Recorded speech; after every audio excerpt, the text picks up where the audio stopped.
How much to retire is a big question, and it seems like when you search online for just a few minutes, you get all sorts of different answers. And what we've seen is that the people that I talk to is that all these differing viewpoints and opinions can wind up confusing people to the point where they don't know what to believe. So when I saw Fidelity's article titled, "How Much Do I Need to Retire?" I wanted to read it because they're a big name in the investment space and they're very influential. But what I read, in my opinion, doesn't seem like a great strategy to follow. Again, Fidelity is a great company, but this one article was worth thinking twice before following it. So I wanted to at least point it out to you so that you don't start planning your retirement in a way that could cause an issue in the future. If I haven't met you yet, I'm Dave Zoller and I run Streamline Financial. It's a wealth management firm in the Chicago suburbs with Tim and Luke and Sean and the rest of our team. And we created this channel to help people like you who are close to or in retirement. And if you're a do-it-yourselfer planner and you're planning your own retirement without the help of a financial advisor, check out the DIY retirement plan below. So I'll pull up this article and then show you the main points related to how much do I need to retire. And then I'll show you the actual visual representation of the sample retirement plan, something that's not in the article, just so you can get an idea of what this would actually look like and how you might get into trouble if you use this rule of thumb planning technique. Again, this is my opinion and it's not advice, so please consult with your own wealth management team before making any decisions. So here's the article. I'll first review the highlights and then focus on the 67-year-old who's retiring now. And let me just jump into the article here. So this is it from Fidelity. And the main thing that you see here is save 10x your income by age 67. Well, let's see what they're talking about here. Of course, factors that impact personal savings goal will include age and when you plan to retire and the lifestyle you hope to have in retirement. So here's the example that they're using. They've got one person here. Actually, they're suggesting different age-based milestones. So that's the rule of thumb. So age 30, you should have 1 times your income and then all the way up to 8 times your income by age 60. And the example that they give here is Amy, who wants to retire at 67, so she'll need to save 10x her pre-retirement income. Now, is that really a good idea? Let's look at some of the details here. Here's the same example. Elizabeth, planning to retire at 67, so to maintain her lifestyle in retirement, her savings factor is 10x. So let's take a look at the fine print here down below. A few key things to look at is this retirement age of 67, you're planning through 93, and then the replacement annual income target is 45% of pre-retirement annual income. So what does this actually mean? I wrote down these numbers that they're giving, some of the assumptions, and then included them all here. So let's take a look at what this is, and then we'll look at the actual plan, the visual representation. So she's 67, retiring now. Let's say that the income she's making is 170K, and she saved 10x that, which is 1.7. And then here's just a few, for the sake of this illustration and visual representation, we've got $1 million in 401k, 200k in Roth, 400k in the brokerage, and then 100k in cash. The growth rate we're putting down is 6%. Social Security at $3,000 a month, and then expenses is going to be 45% of the pre-retirement income, which is 76k.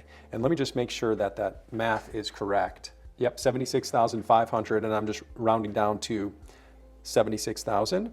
And then we're picking a state of Florida. There's no state income tax, and then living till 93. So what does this actually look like in a retirement plan?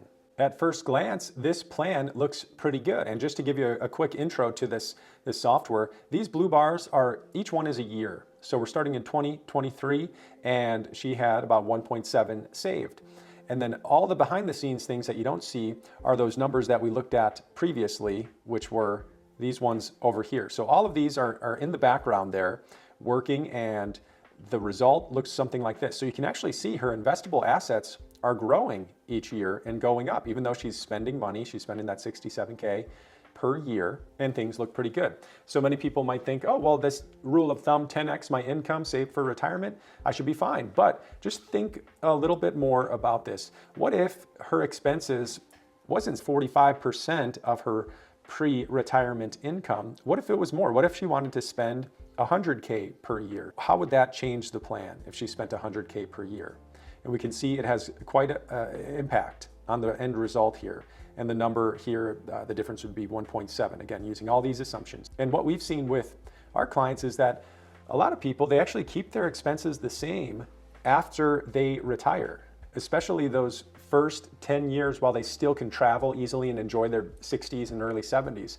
So what if she wanted to spend just a little bit more each month? Well, the things look a lot worse, as you can see. Or maybe her expenses stay the same at that 76K number, but she doesn't have the right asset allocation, and then her growth rate is less than what she was expecting. Maybe it would look like this. So expenses stays the same in those assumptions, but what if her growth rate was really only 3.5% instead of 6%? You could see quite an impact.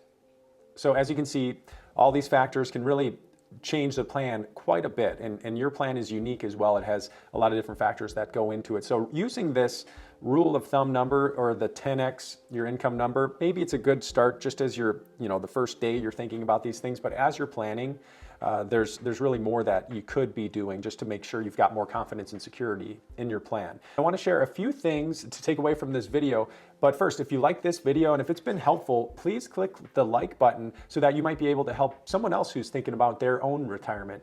And if you know you don't want to work with a financial advisor, check out the DIY retirement plan below. So the main points are that your life and financial situation is unique, and you want to be careful before following some of these rule of thumb planning techniques, because you're not Amy or whatever the name was of the person in the article, and you want to be sure that you can have a plan that you can continue to update as life changes. For example, that plan in the beginning may look great, but then life may change for that fictional character, and the plan should change too. If too many of these little changes happen without an adjustment to your plan, then it could end up looking something like this. And you've seen things where you've got an ideal outcome that you're going for, but there's small changes that happen and they cause drift. And if you're not making these course corrections to get back to where you previously were, then things would look a lot worse and would be a lot farther than what the ideal outcome is. So remember that the retirement plan, it's really not that valuable, but the continual process of planning is. I hope that video was helpful for you, just to get an idea, an example of what planning looks like for this example and what to watch out for when you're reading and studying out there. If it was helpful, please like and subscribe, and then I'll see you in the next retirement-focused video. Take care.